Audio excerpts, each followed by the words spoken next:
morning. Good morning. Yeah, there's a big difference in the screens. Tolerate nothing. Tolerate nothing, not even a cup.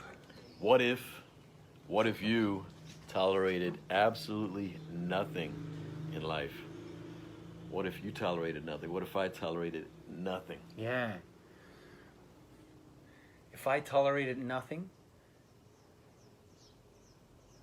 I'd spend less time building a case self-righteously about how the other is wrong. Oh, that would be so nice. I'd probably hear less complaints. You know, there's many ways to tolerate nothing. And What if you tolerated nothing? How would that look?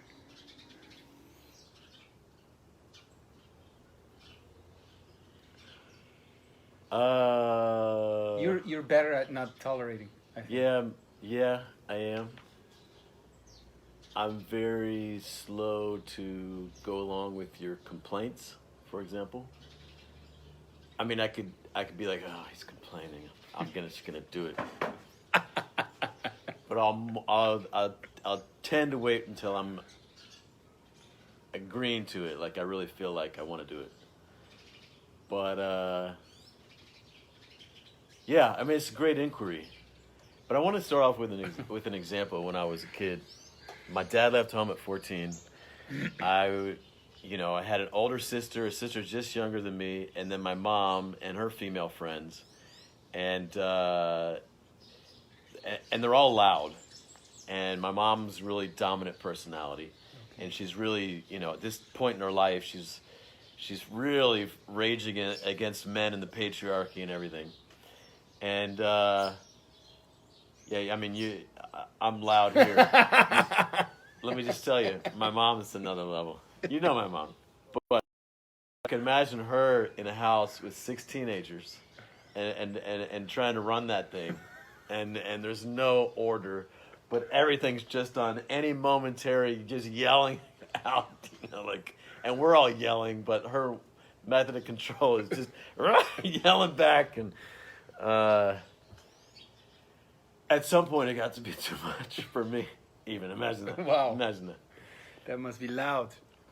But I was definitely tolerating for years as a teenage boy. One day I came home from school, high school. I walk into her office.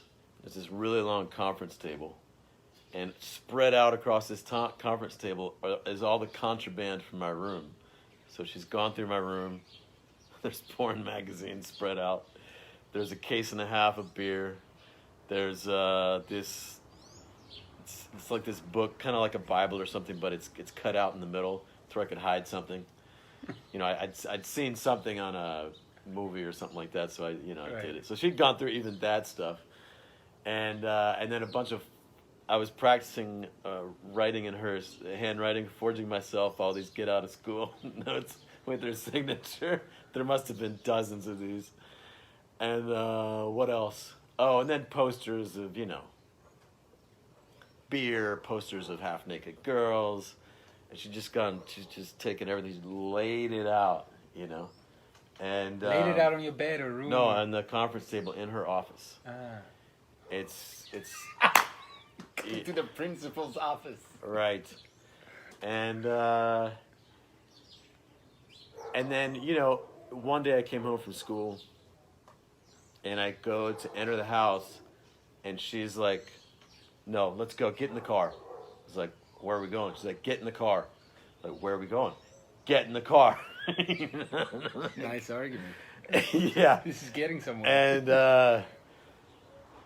she's a really dominant, personality. And, we kind of start walking towards the car. I can tell she's serious, but I want to know. And then she tells me, she's like, we're going to the psychiatrist's office. I'm like, what? Why? And we're going to the psychiatrist's office. It's like this. And I'm like, no. And, but at this point, I'm maybe 16ish, you know. I'm starting to like fight back, and it started leading to like me leaving home, and like I'm not gonna tolerate it, you know. And she's not gonna tolerate my whatever. But what I learned as a strategy early on was to not tolerate. You can just leave, just go. So I did. I left. I went to live with my uncle out west, and at some point I started being blamed for something that I was not guilty of, which was one of my complaints about my mom, was that I would be blamed for things I was not guilty of. What? Some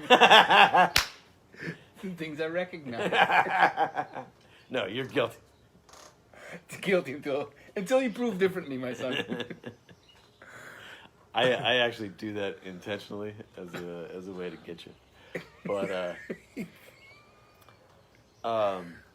so I go to live with my uncle, then I'm accused, and I refuse to tolerate it. So I go live with my grandfather in the next town over. And but this became kind of my default strategy in life. I'll just go, you know? I'll just be free. So that's one big strategy. Yes. Right?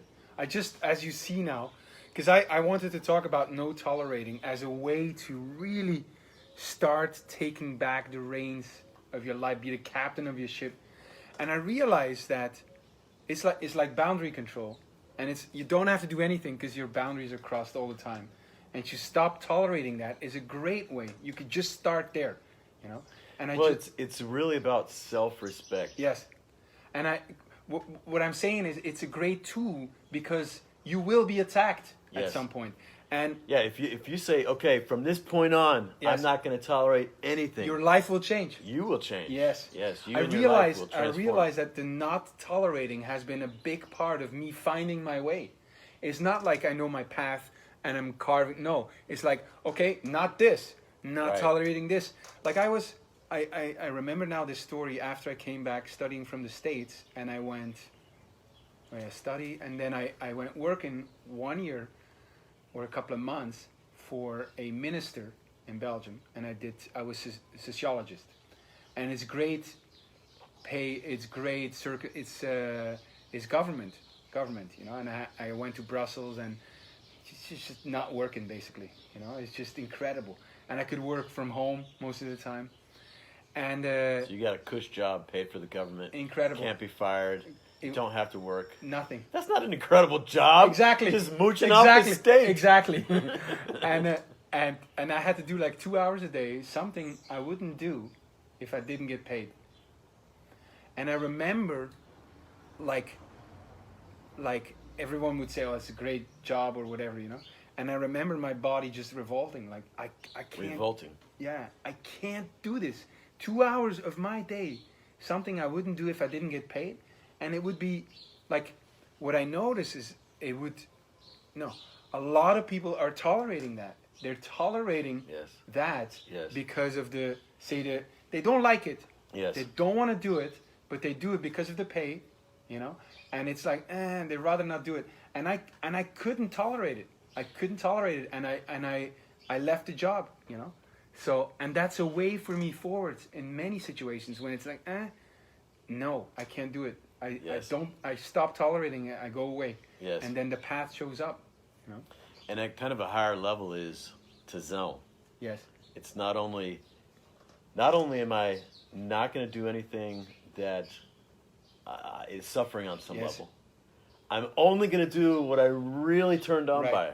It's even another level, but starting with like no tolerating, at least that, even if you don't know what your desire is, you can take on both, but you can at least know what you're a no to. What your body is saying no to. Because there are many instances, you know, where people cross your boundaries, where you're in a job you don't like, in a relationship I gotta tolerate, you know, I gotta tolerate her nagging, or I gotta whatever. You know, that's a great place to start. Yes. You know? And we talk about compromise and inner conflict on previous episodes, and tolerating is a compromise. Yes. You know, it doesn't, you think about doing it and it's like, it doesn't feel good. You think about not doing it and you'll get in trouble or lose your job or something. Right. So you just do it, the thing that you don't want to. And then you excuse that by saying, well, it's a job, it's a good paying job, or whatever. Meanwhile, so you have your job, but what gets compromised is your voice, your power, Yes. your honor, your peace of mind, your relationship with life and reality. Imagine you're becoming a complainer, a person who just accepts that life is suffering and that the world sucks and there's no options. I can't create. So let's talk about some options, some ways to deal with a situation where if you take on, no tolerating. Right. One is just go, right? I really like the inner conflict here because I think it's very important. I remember asking men, where have you been compromising? And nobody, very few people would say I'm compromising. So we're not really aware. I think the no tolerating is Yes. we know the situations. Tolerate nothing. Yeah.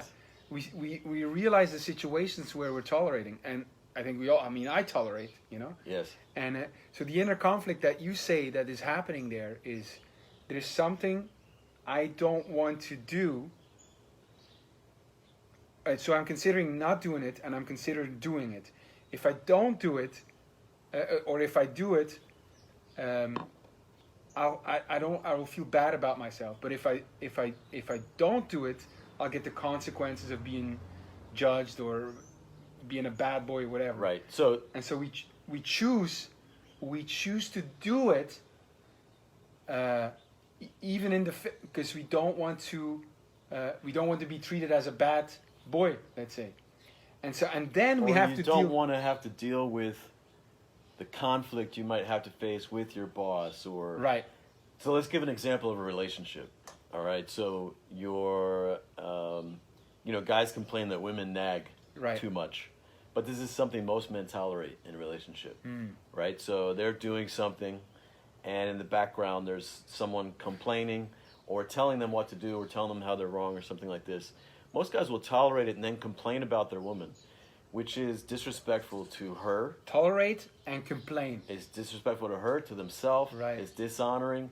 It takes the whole relationship down to a much lower level. Yes.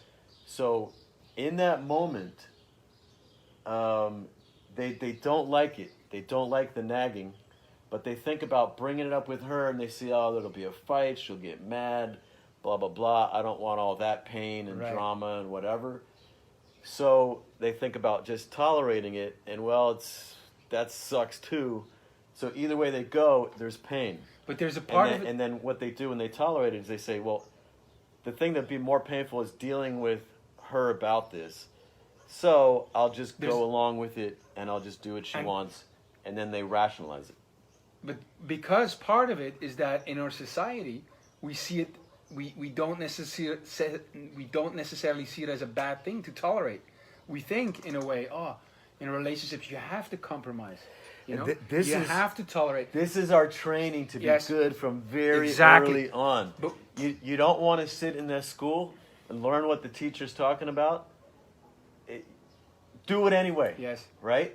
Tolerate it. Be good. This is what it is to be good, is to put up with bullshit. But to be great is to not put up with bullshit. Yes. And it's not just here, how to be great for yourself. But what's important to me is to see that if you tolerate, if you compromise, and then complain about it. Like you said, first you tolerate the woman nagging, and then you complain, that woman. What you're doing is disrespecting not only yourself, but you disrespect her, and you bring the relationship down. Yes. It deteriorates. Yes. So the alternative is to not tolerate. Yes. And how do you do that? How do you not tolerate? Yeah, to try to be a good boyfriend or husband, you tolerate it, and it takes it down, down, down, down. That's key. To be great and have the relationship be great, you need to not tolerate. Yes. So let's talk about strategies for not tolerating. Right. One is leave, right? So in this situation, the guy could just leave the room, Right. leave the house, or leave the relationship, right? That's one Yes. strategy. What's another one? Spanking.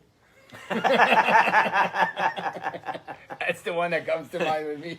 And so which is a confrontation, and it's a way of standing up for yourself and training someone. Essentially, is what you're saying. Training someone to not do the behavior that you don't want. Well, like I'm not necessarily thinking of the specific ways to do that, you know, although we can give it. But what I see as the key element in the not tolerating is to address it. You address it, you know, instead of like Address it with the person. you address it with the yes. You bring it to the table. You address it. You go into what you're trying to avoid by tolerating. You know, you stop avoiding. Which the is issue. a whole other can of worms, if Yes. you will, because if you've already been tolerating and then you notice you're tolerating, Yes. and you want to address it, you're going to do it from judgment, Yes. typically, because you're already judging that person. Okay, I've had enough. Now I'm going to address it, and it's a complaint, Yes. or it's a mumbling, blah blah blah blah blah, or Yes. it's just inside of yourself. Right. It's a, so. Well, what is a complaint to you? Because to me, a complaint is not necessarily bad. The complaint would be, we agreed that you would do dishes on Tuesday. It's Tuesday. You didn't do the dishes. I don't like it. That to me is a complaint. Complaint is not being in your power as a creator. It's saying someone else is responsible for my pain right now, and I'm gonna bitch about it, basically.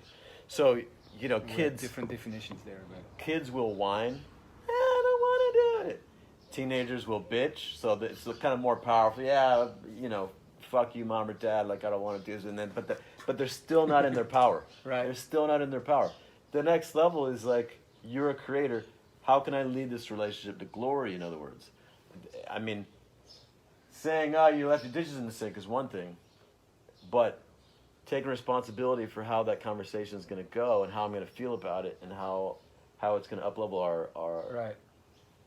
our present and future is a whole other level. So it's to a me, proactive creation, using that moment where you noticed, for example, you've been tolerating, or something bugs you, using that moment to rise up, and to be constructive about the relationship, to say, okay, I'm getting past this feeling of what I'm gonna use it to address the issue, and I'm gonna do it in such a way that we both can win. I like the phrase that you got to give him a chance to win. When you give a complaint, you're like, nah, you don't give the other a chance to win. Yes. You're like, fuck you. The best they can do is be less judged by you. Yes. Yes. And so you can't win. So you got to give him a chance to win. So when you bring that, when you say, I'm not tolerating anything, the anger is a good thing. It's a good place to start.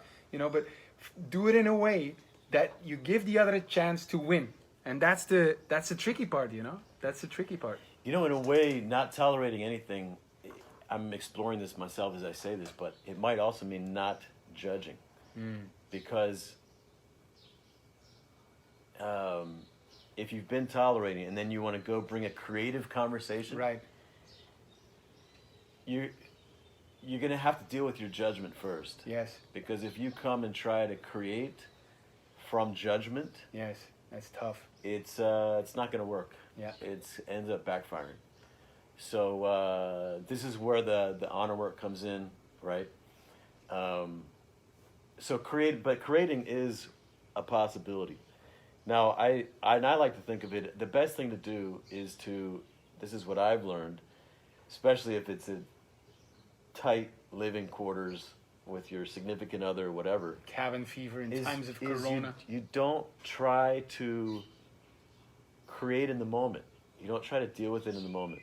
Wait till your weekly meeting. Wait till the time when you're both in the energy of like, okay, we're both present. We both love each other. How can we create something beautiful? And then you can, inside of that context, then you can bring up this thing that's happening that you don't like. Right. How can we make it great? Right. What most people do is they just bring their complaints all day long, Yes. or they tolerate all day long, which is, you might not be complaining, but you're still tolerating. Right. It's and the judging. same energy. Right. Very interesting. But like, that's why it's so important to tolerate nothing. Yes. You know, really tolerate and be vigilant about it. This Now, if you have been tolerating for a while, you know, what's interesting is because it's harder. It's harder then to change that around. But what if a man listening says, "Fuck, I've been tolerating too much." You know, how can that guy stop tolerating and be constructive about it? It seems like it's a bigger mountain. This is a mountain, and this is what a lot of my work is about. You know, but it's because my kind of orientation in life is like I refuse to compromise.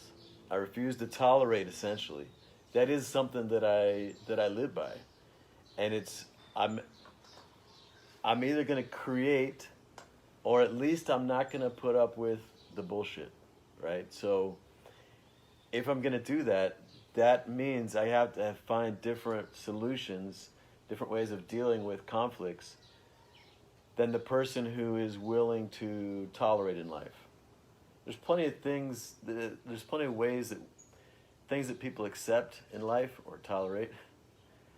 Plenty of solutions that are okay if you're okay to tolerate. Right. If you're not okay, if you say no compromise, no tolerating, you need a whole different set of Right. tools. And it's not easy because I think it's important to point out again how society trains us to tolerate, how a society in and of itself tolerates certain things, you know, that and so we're trained into tolerating and thinking it's a virtue in a way, you know. That's why it's so easy to tolerate for a man, because the tolerating part comes with less conflict than you may have. For example, like, fuck, I can't do this, I can't tolerate. Yes. Because on the other hand, you got society who's condoning it, who thinks Yes. it's a virtue and says A guy that's who's a good thing. Yeah, a guy. If you're one of the guys who says "happy wife, happy life," Right. this is a great sign that you're tolerating a lot, Right. a lot. And Because basically, what you're doing is you're saying, for her complaints or her nagging, I'm just going to do what she wants me to do. Right. I'm going to say, yes, dear. I'm going to be a good boy, basically. right. No, but it's telling, because if society before was tolerating, let's say, violence of men towards women, you know, until the point where women could say no more, we're stopping to tolerate this, you know, it's almost like at some point now that we as men, we're tolerating, let's say, the nagging, and it's not just your woman, you know, but there's a whole nagging going on towards masculinity, towards men, you know, and we're tolerating it with the happy wife, happy life. And those guys are often using the same strategy with their kids. Their kids are upset. Let me conform my behavior so that my children are not upset. You know? Oh, this is a miserable existence. Can you imagine? It's a miserable existence. Oh, my boss is upset at me. Let me be in the perfect way so that my boss is not upset at me. I realize. Oh, the government might be upset at me. Oh, let me conform my total behavior so that the government's not upset at me. Man, if I see, like, for years I thought I don't like children, you know, because they're like louder, and then I realized what I really don't like is parents, and it's because of the tolerating. They tolerate the behavior, you know, and they don't address it. They don't take responsibility to address it, you know, and it's that like pisses me off. Yes. You know, and it's all around you. Yes. It's in airplanes, and you can see differences in certain societies. You know, just where, to give this back to you, I think what I'm noticing about you is, because my experience of you is you have a lot of complaints. But I think what you have a lot of is tolerating. Yes, I think I do. Yes. And that's more what you don't like, is the Right. tolerating, than the actual things that might bother you. Because I'm like in a, yes. When I'm on a plane, you know, and you got children, and you got parents not taking responsibility for their loud children, I'm constantly thinking of ways to address it, you know, and constantly thinking I'm an asshole. No, I should, you know, and it's incredible. Yeah. And and how to do that. How to do, like it's the same in a daily situation. We're living together. How can I bring this in a constructive way? That everyone benefits from it. Yes. Well, let's talk about another non-tolerating approach. Another way to not tolerate. Another way to not tolerate is sacrifice. So, and as I define it, with sacrifice there is honor. So, to me, if honor is present, suffering is not present. Yes. Honor is, in a way, the opposite of suffering. Because you can be experiencing a lot of pain or physical suffering, but there can be great honor in it. There can be great honor in hard work. Wow. There can be great honor in giving up your life for your children. There can be great honor in any kind of pain. Like the samurai would say, even the greatest honor is in serving and even dying for, not just for a lord, but a lord who's bad to you, one who not a good lord. There's greater honor in that than in. Yeah, it's easy to be a samurai when you have a good lord. It's easy to serve. Yes. But imagine it's in the moment that you have a bad lord. That's when your real samurai mentality is tested and will show up. There's more honor in that. The distinction is. Wow. The distinction is not in the behavior of serving the Lord. Yes. You're a master. Great. Because you can serve your master and be tolerant. Exactly. So what's the? That's great. What did you say? The is not in the action. Tolerating is, or no, the honor is not. The honor is not in the action. Right. Where is it then? It's in the. Because you can be on the plane. Yes. Sacrificing or tolerating. Yes. Right. Suffering or so is in it honor. Is the honor in attitude in what's going on there? It's in your stand. Yes. Right. So it's inside of yourself. It's how you're dealing with this inner conflict. Uh-huh. If you are dealing with the inner conflict with compromise and justifying being powerless about it. Yes. Oh, that's misery. That's suffering. Sacrifice would be like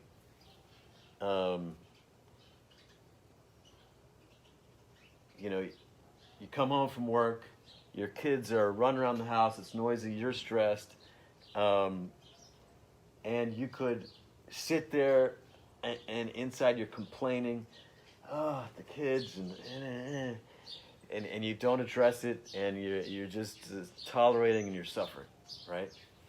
Or you could say, for example, and this is an inner thing, but you could still be sitting there saying nothing to the kids. You could sit there and say, get present to, these are my children, This is Look what at I'm how feeling. much fun they're having and how they have been trapped inside forever in the face of me needing some time or some space.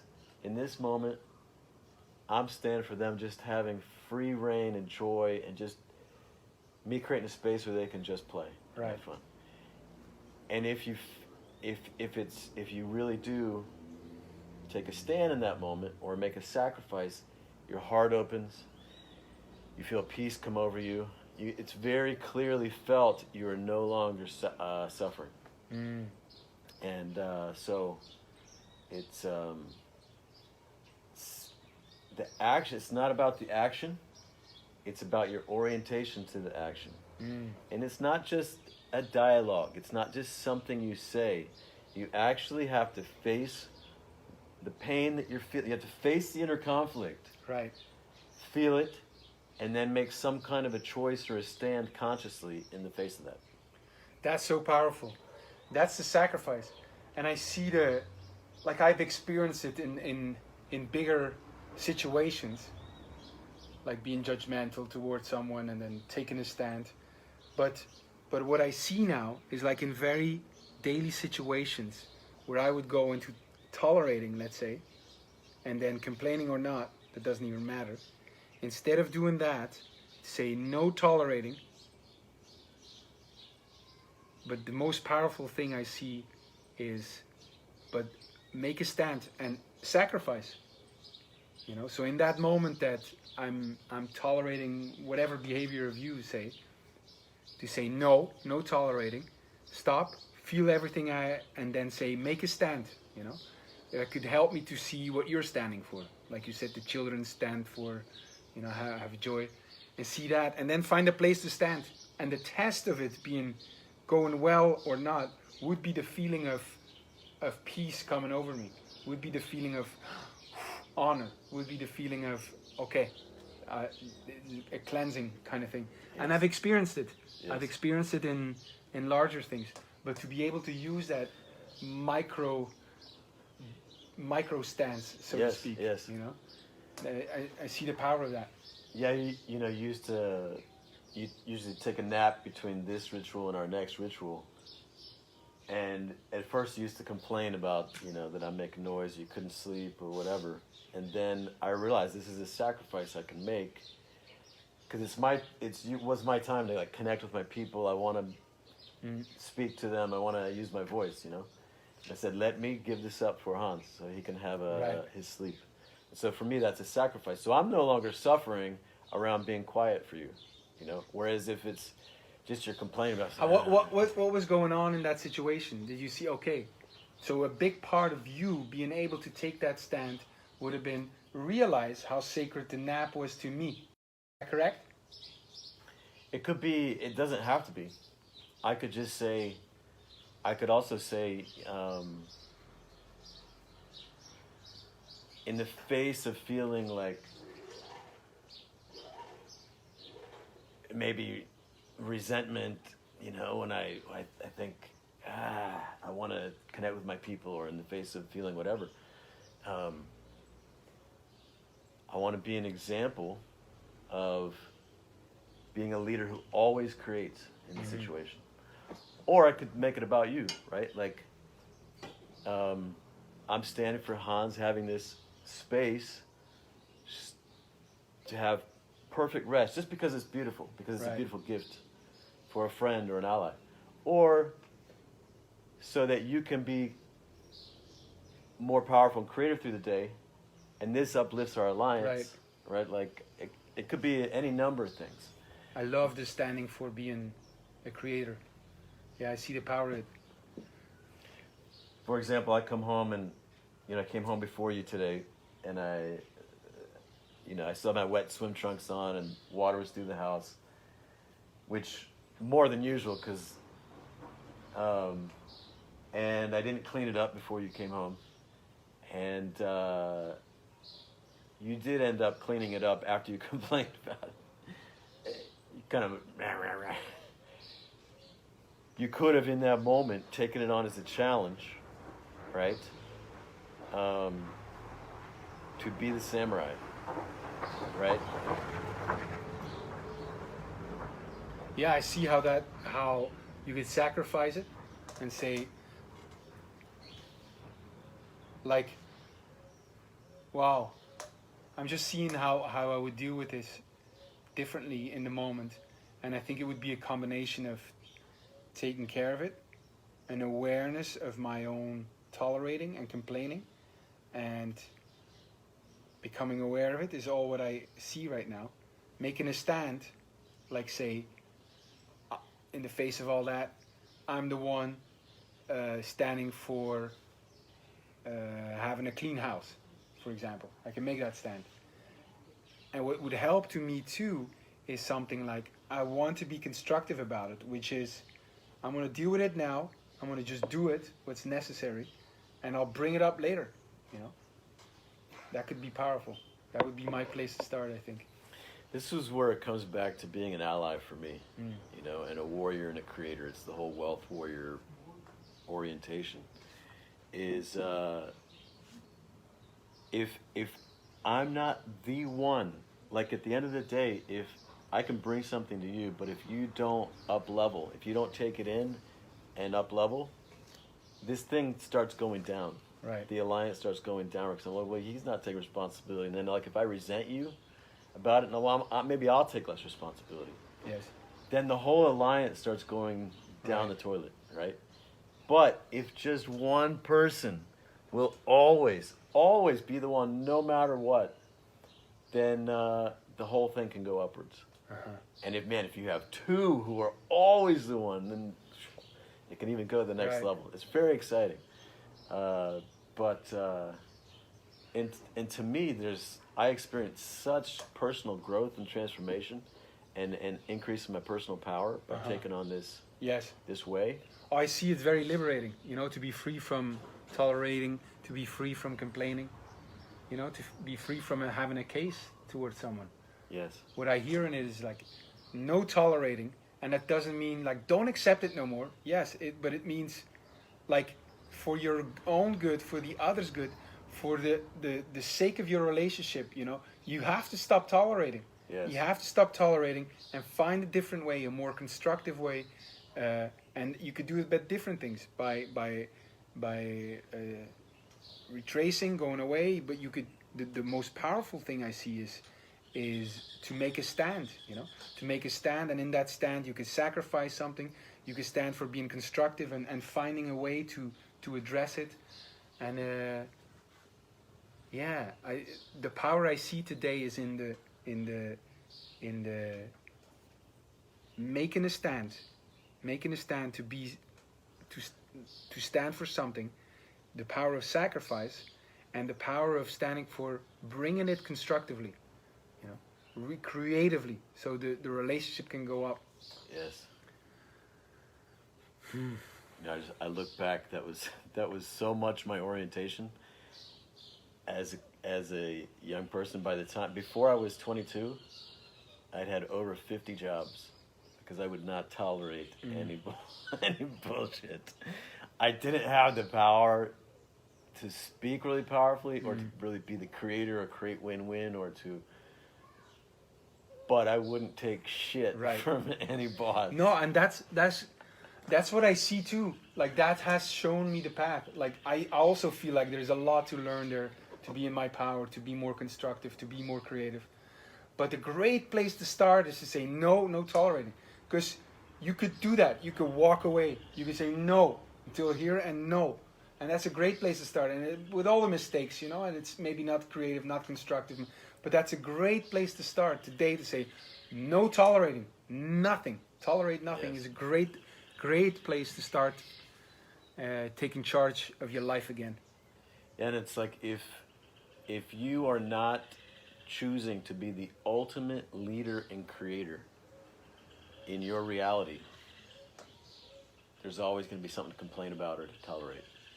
But the moment that you commit yourself to be the one, like no one else needs to take responsibility, I'm going to do it, there's no longer anything to tolerate.